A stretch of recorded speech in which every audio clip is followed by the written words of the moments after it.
And I'm happy to share that some of your students, think she is here, and others are there. They came to my council and they were in my office.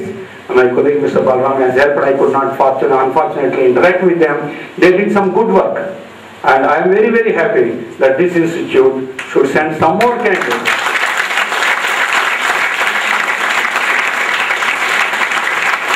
And also I found they are very bright. Let me be frank. My colleague says that very good inputs, extremely good. I am very happy to that extent. Yes, that academy, institute, government interaction is required. We must share. And also I went to the extent of telling that yes, I am prepared to give some financial support. Fine, we give so much and we have been paying that. And some of the students are as trainees or even after that, be in touch with us and we can give you placements. And on 23rd this month, next week, we have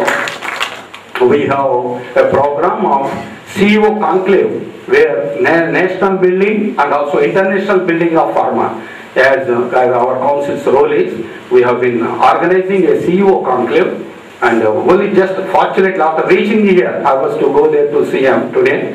And CM has confirmed his participation. I got the news only after coming here. We were very keen, and our OCR will be there on 23rd and 24th. And there is a panel discussion involving all top giants from Ranbaxy, from Pfizer, from Unichem, the Reddy's, Arbindo's, all over India, and also Lonja, the CEO of the world giant bulk drug producer, Lonja CEO, Mr. Borges, he is also coming, and we are trying to discuss and develop strategies for making India more strong and strong.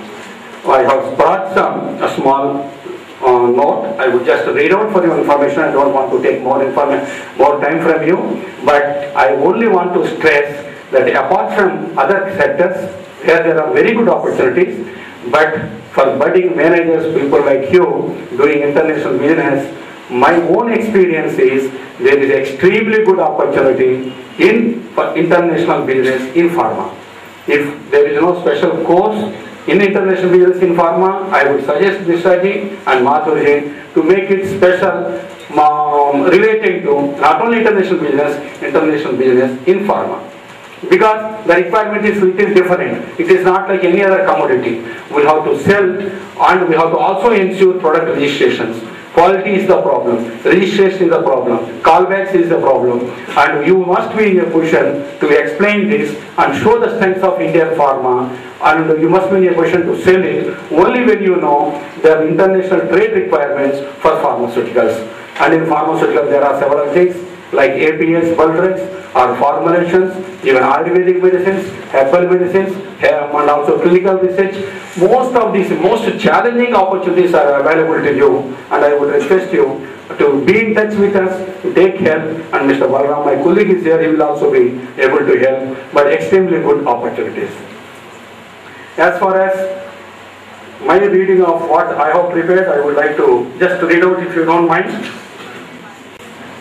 And also one good important, today's program is one small step that would go a long way in fulfilling this depth of high quality professionals who are required in international business.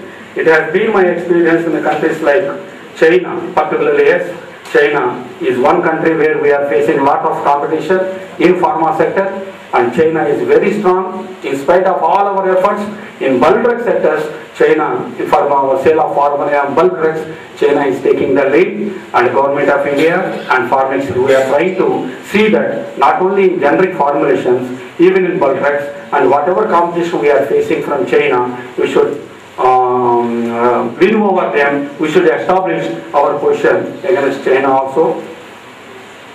In India's situation, it is fast changing, and there is a need for academic institutes and students, as I rightly said, that China is really doing well, and my experience, particularly in traditional medicine and others, how they could achieve is because of interaction with institutes, interaction with academia and industry and government, and that is lagging. But in our case, in pharma, now that IISM, our NIPER Hyderabad has been started for sharing the research works. But whereas in management courses, in management and also marketing, we do not have much interaction with the academia, and the council's role is marketing. In fact, marketing in international, taking the Indian pharma to international markets, and we need this, and we definitely wish this institute also to be in touch with us. And we have our offices in Bombay, we have offices in Delhi, in Ahmedabad, where all pharma games are there. And wherever it is required, anywhere you want to have this, you can interact with us, exchange, and we will be in touch with Rajgaru and Vishwaji and others. Pharma is contributing a lot, and in GDP it is about 1.86% of country's GDP, and also it has got 1/3 of domestic pharma market is about 1/3 of the total exports of IP and also BPOs, and we have got exports which are more than for automobiles, more than for agricultural products. It is only showing, and we have grown in the last 4 to 5 years in pharma exports after the Pharmexil has been set up. Which Pharmexil came as our organization, that is a Commerce Ministry set up organization as Pharmaceutical Export Promotion Council, Pharmexil. It was established in 2004.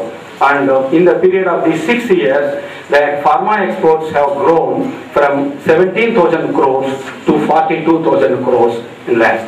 And this is a commendable growth, and acceptance has gone. Particularly small companies, I wish most of you also consider to join these small companies. Only yesterday somebody from Ahmedabad, he was here and he was telling that he has not seen a foreign country. He never touched a foreign country belonging to some SME sector. Again, a management guy who did his work and well, and he started following and participating in our delegations, trade fairs and trade delegations all over the world. And a person, youngster of 30-35 years, who started this, particularly herbals, which is not also very strong and not much having market growth, but for herbals, he took advantage and he was telling thanks to Pharmexil. And in this 5 years period, a man from nowhere, as he said, he has completed last year with 250 crores exports. An extremely good thing, and that made me really feel that our council has contributed something to the growth of our sector and something to the growth of our small scale sector. And this happens only when the youngsters like you, budding managers, to take up seriously and try to see that the opportunities available in pharma sector are properly utilized, and we grab the opportunities very much in this. More or less, I don't want to take more. And pharma, like any other thing, is also a very strong sector. And Hyderabad is a leading bulk drug producer. Many of the majors are known. And the headquarters of the Export Promotion Council is in Hyderabad. Thanks to the government of Andhra Pradesh, they took efforts. There are several schemes available for promoting pharma products in the international markets. And so much of scientific data evaluation and data creation and marketing skills are required, and the professional managers are required for that.